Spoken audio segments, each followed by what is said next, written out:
टिटरा valley school Patna की कक्षा 8 के हिंदी व्याकरण के व्याख्यान 2 में मैं आपकी शिक्षिका शिप्रा कर्ण स्वागत करती हूँ। आज इस व्याख्यान में हम भाववाचक संज्ञा की रचना के बारे में जानेंगे। जातिवाचक संज्ञा, सर्वनाम, विशेषण, क्रिया तथा अव्यय से भाववाचक संज्ञा किस प्रकार बनाए जाते हैं, इससे हम अवगत होंगे। आइए अब इसे जानें और समझें।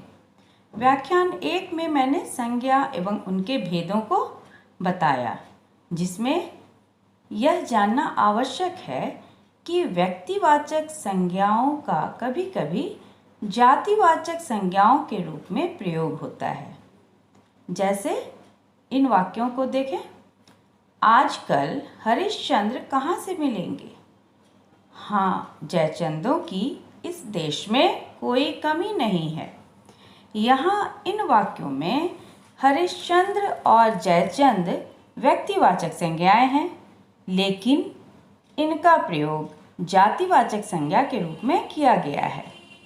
हरिश्चंद्र से तात्पर्य यहाँ सत्यवादी है एवं जयचंद का गद्दार के अर्थ में प्रयोग किया गया है। हम सभी जानते हैं कि राजा हरिश्चंद्र अपनी सत्यवादिता अर्थात सच बोलने के लिए प्रसिद्ध थे, वहीं जयचंद अपनी गद्दारी के लिए।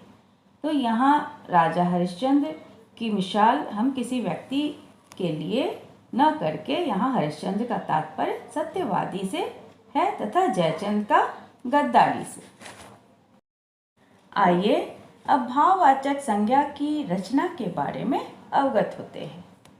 कुछ शब्द मूल रूप से भाववाचक संज्ञा होते हैं। मूल रूप से का तात्पर्य है कि उन्हें किसी अन्य शब्दों से बनाया नहीं जाता है। जैसे जीवन, मृत्यु, कृपा, विनय, भलाई, बुराई, शांति, अहिंसा, सत्य आदि। अर्थात इन्हें अन्य शब्दों से भाववाचक संज्ञा के रूप में परिवर्तित नहीं किया गया है, किंतु कुछ भाववाचक संज्ञाएं अन्य शब्दों के साथ प्रत्यय जोड़कर बनाई जाती हैं। शब्द रचना में हमने पढ़ा है कि उपसर्ग और प्रत्यय जोड़कर शब्दों की रचना की जाती है, जहाँ उपसर्ग मूल शब्द के पहले लगता है और प्रत्यय मूल शब्द के अंत में। तो इस प्रकार से प्रत्यय जोड़कर बनाए गए भाववाचक संज्ञा शब्द व्युत्पन्न भाववाचक संज्ञा शब्द कहलाते हैं। ये भाववाचक संज्ञाएं जातिवाचक संज्ञा, सर्वनाम, विशेषण, क्रिया तथा अव्ययों के साथ प्रत्यय जोड़कर बनाई जाती हैं। अब जातिवाचक संज्ञा शब्दों से बनाए गए कुछ भाववाचक संज्ञा शब्दों को जानें। मित्र जातिवाचक संज्ञा है, इससे मित्र जाति का बोध होता है। इससे बने भाववाचक संज्ञा शब्द हैं मित्रता। इसी प्रकार पुरुष से पुरुषत्व, भक्त से भक्ति, लड़का से लड़कपन, पंडित से पांडित्य, गुरु से गुरुत्व या गुरुता। इन सब में ये जातिवाचक संज्ञा शब्द जितने हैं, उनमें प्रत्यय जोड़कर ये भाववाचक संज्ञा शब्द बनाए गए हैं। इसी प्रकार सर्वनाम शब्दों से भी प्रत्यय जोड़कर भाववाचक संज्ञा शब्द बनाए जाते हैं। सर्वनाम शब्द को हम जानते हैं कि संज्ञा शब्दों के जगह जिनका प्रयोग किया जाता है, यानी संज्ञा शब्दों के बदले जिन शब्दों का प्रयोग किया जाता है, उन्हें हम सर्वनाम शब्द कहते हैं। तो सर्वनाम शब्दों से प्रत्यय जोड़कर बनाए गए भाववाचक संज्ञा शब्दों को हम अब जानते हैं। अहम से अहंकार, अपना से अपनापन या अपनत्व, स्व से स्वत्व, सर्व से सर्वस्व, निज से निजता, आप से आपा। विशेषण शब्दों से बनाए गए भाववाचक संज्ञा शब्द को जानेंगे।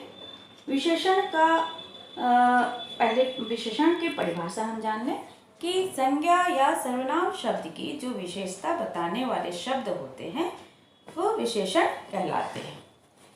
इन विशेषण शब्दों में प्रत्यय जोड़कर भाववाचक संज्ञा की रचना की जाती है। जैसे आलसी, आलस्य, सुंदर, सौंदर्य, कठिन, कठिनाई, चतुर, चातुर्य, महा, महिमा, गंभीर से गांभीर्य, उदार से उदारता, विधवा से वैधव्य, समृद्ध से समृद्धि, कुशल से कौशल।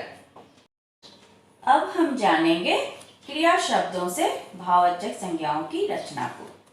क्रिया शब्द अर्थात जिन शब्दों से किसी काम के होने या करने का बोध हो। इन क्रिया शब्दों में प्रत्यय लगाकर भाववाचक संज्ञा शब्द बनाए जाते हैं, जिनके कुछ उदाहरण इस प्रकार हैं। देना ये क्रिया शब्द है जिससे भाववाचक संज्ञा बनाए गए हैं। दान, लिखना से लिखाई, भूलना से भूल, पूजना ये क्रिया शब्द है और भाववाचक संज्ञा शब्द हो जाएगा पूजा। चुनना जिससे बनेगा चुनाव। लेना देना जिससे भाववाचक संज्ञा शब्द बने हैं लेन देन। देखना भालना इससे बनेगा देखभाल। चमकना से चमक। हंसना क्रिया शब्द से हंसी। बचाना से बचत। हारना से हार। बहना से बहाव।